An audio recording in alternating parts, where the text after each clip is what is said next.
Russia has issued a warning about freezing U.S. assets in the country, including property and cash belonging to American citizens and investors.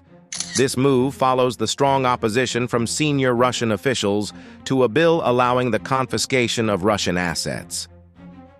In response to Western sanctions, Russia has retaliated by freezing significant foreign assets.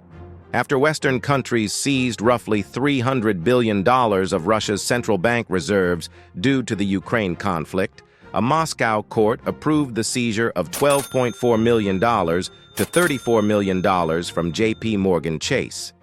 As part of Russia's broader retaliation against Western sanctions, this action has sent shockwaves through the international banking community. JP Morgan, one of the world's largest banks, has warned of potential further asset freezes in Russia, sparking concerns among other U.S. financial institutions still operating in the country. The impact of these actions is wide-ranging and could reshape both international finance and geopolitics. Subscribe to the Global Narrative to stay updated on global economic developments. However, it's not just American banks that are being targeted. Russia has extended its actions to European financial institutions as well. In a move that has shaken the European banking sector, a Russian court has ordered the seizure of $239 million from Deutsche Bank, Germany's largest lender. Meanwhile, UniCredit, an Italian banking and financial services firm, faces a $463 million asset seizure related to a lawsuit over a gas processing plant project. To further complicate the situation, Russian President Vladimir Putin signed a decree on May 23, 2024, allowing the confiscation of U.S.-owned assets in Russia. This decree not only permits asset seizures, but also includes a compensation mechanism for Russians affected by Western sanctions. This development creates unprecedented uncertainty for U.S. companies still operating in Russia as they face the possibility of having their assets seized. The ripple effects are already being felt across Europe. Commerzbank, another major German financial institution, has also been targeted by Russia's retaliatory measures. Russia has frozen $93.7 million worth of Commerzbank's assets, including securities and the bank's building in central Moscow. This bold action is expected to have significant consequences for German-Russian economic relations, potentially straining what has been a historically strong partnership. To fully grasp the extent of this economic standoff, we need to look back at the Western sanctions that brought us here. Led by the U.S. and the European Union, the West has frozen roughly $300 billion of Russian financial assets, a massive sum that has severely restricted Russia's ability to participate in the global financial system.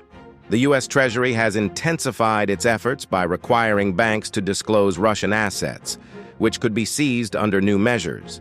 It's estimated that about $6 billion in Russian assets are held in U.S. banks alone, representing a significant portion of Russia's foreign reserves.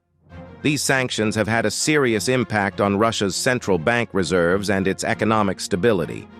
In response, the U.S. enacted the Repo Act, a law that allows the U.S. to confiscate Russian state assets held in American banks. The law aims to both punish Russia and use the proceeds to support Ukraine's economy. Banks must report Russian assets by August 2, 2024, though the law is controversial and likely to face legal challenges, raising questions about international law and the precedent of asset seizures between nations. It's not just the U.S. taking action. The G7 and EU have coordinated their efforts to economically pressure Russia by targeting Russian oligarchs, freezing their assets, and limiting their ability to conduct business in the West. However, experts continue to debate the effectiveness of these sanctions in influencing Russian policies. This standoff could set a new precedent in using financial assets as diplomatic weapons. Critics warn that these actions could destabilize the U.S. dollar's position as the world's dominant currency and lead to unintended consequences like retaliation from other nations or a breakdown of international legal norms. Russia hasn't passively accepted these sanctions, responding with its own countermeasures against Western companies. Firms like Deutsche Bank, UniCredit, and JP Morgan have found themselves targeted by Russia, which has taken temporary control of Western-owned businesses within its borders. This move poses serious risks for any remaining foreign companies in Russia and is likely to discourage future investment, pushing the country further into isolation from the global economy. To legitimize these asset seizures, Russia has established a legal framework, with courts issuing rulings in favor of confiscations, while President Putin's decree provides a formal basis for such actions. Russia has also set up a compensation system for sanctioned Russian individuals and companies, similar to mechanisms in Western nations. This opens the door for reciprocal actions against Russian assets abroad, further escalating the economic conflict. In a strategic shift, Russia is working to decrease its reliance on the US dollar, a move with potential long-term effects on global finance. They are increasing the use of alternative currencies in international trade and developing their own financial messaging system to rival SWIFT, which could gradually weaken the US dollar's dominance as the global reserve currency. Now, let's turn our attention to another key aspect of this global economic conflict: U.S. sanctions on Iran's oil exports. The U.S. has ramped up its sanctions, with a sharp focus on Iran's oil shipments to China, Iran's largest customer. These sanctions go beyond just oil exports, extending to Iran's broader petrochemical industry and the financial institutions supporting it. The strategy is aimed at cutting off Iran's oil revenue, which makes up a crucial part of the country's economy. These sanctions could have significant global repercussions. Disruptions in the global oil supply may result, potentially driving up oil prices worldwide. Moreover, the sanctions are affecting the China-Iran oil trade, prompting both nations to find creative ways to maintain their economic relationship. This situation could send shockwaves through global energy markets, influencing prices and economies globally. Much like Russia, Iran isn't simply accepting these sanctions. They are actively trying to circumvent them by selling oil covertly, utilizing intricate networks of shell companies and intermediaries to mask the origin of their oil. In addition, Iran is working on establishing alternative financial systems to process transactions outside of the US-led financial framework. Diplomatically, Iran is seeking to maintain its oil exports by rallying support from other countries to resist US pressure. This brings us to China's role in this geopolitical puzzle. As the world's largest energy consumer, China has been diversifying its energy sources in recent years. While they've reduced their dependence on Iranian oil, partly due to US sanctions, they're also seeking a broader energy diversification strategy. China has been increasing its oil imports from Russia and other Middle Eastern countries, taking advantage of discounted prices from nations facing sanctions. Additionally, China is heavily investing in alternative energy sources like coal, gas, nuclear, wind, and solar power. This shift will undoubtedly influence global energy politics. Beyond energy diversification, China is also aiming to expand the use of the yuan in international transactions, potentially undermining the US dollar's dominance in the global oil trade. By developing alternative payment systems, China is laying the groundwork for a financial structure that could challenge the US-centered global financial system over time. However, China is in a delicate position, balancing its relationship with both the US and Iran. China sees Iran and the broader Middle East as key to its Belt and Road Initiative, yet it must carefully navigate US sanctions while maintaining economic ties with Iran. How China manages this delicate balance will have significant implications for global trade and diplomacy. Looking ahead, the potential global consequences of these economic conflicts are significant. There is a real risk of oil price shocks, especially if tensions between Israel and Iran escalate and threaten oil infrastructure. Such a scenario could lead to extreme oil price hikes, with the European Union being particularly vulnerable given its heavy reliance on energy imports.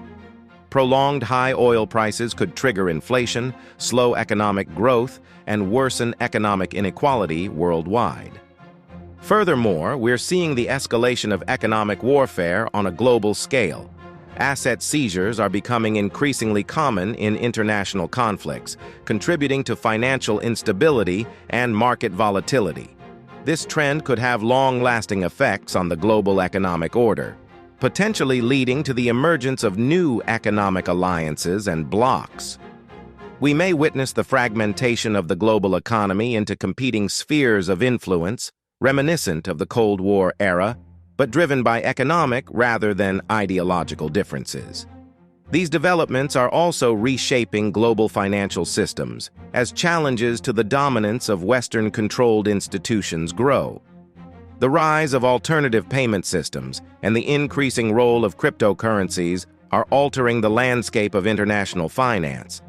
There's a real possibility of a fragmented global financial system where different regions or alliances develop their own financial frameworks, leading to a more multipolar financial world.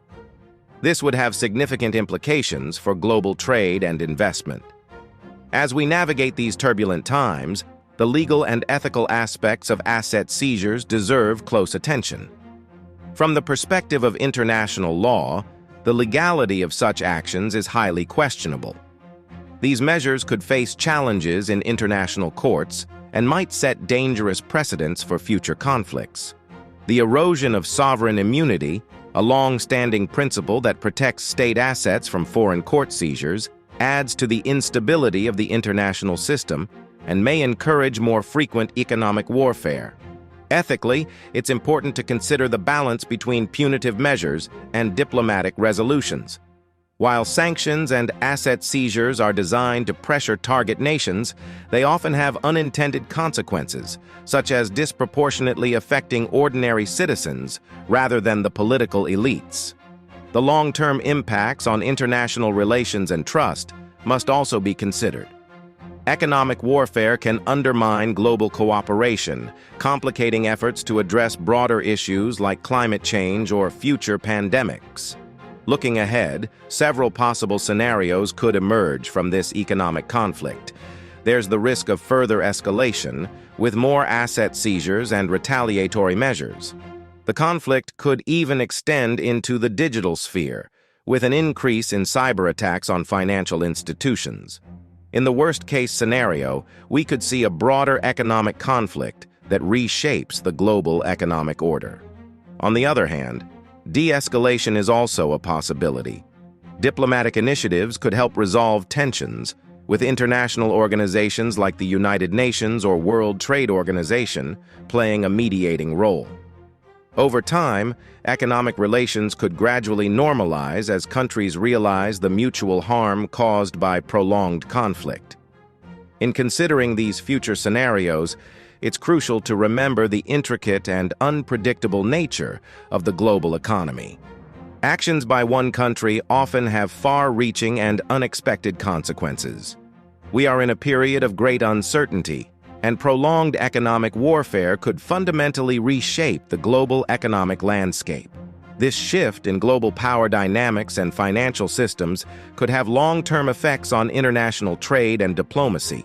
We might be witnessing the beginning of a significant restructuring of the global economic order, moving away from the US-centric system that has dominated since World War II.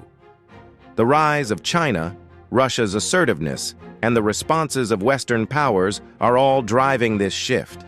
In conclusion, the current economic conflicts involving Russia, the West, Iran, and China mark a critical moment in global economic history. The outcomes will likely influence the global economy and geopolitics for decades to come. As nations steer through these challenging times, they'll need to weigh their short-term interests against the need for long-term stability and cooperation. The decisions made in the coming months and years will have profound consequences for global trade, finance, and international relations. Thank you for watching The Global Narrative, and see you in the next video.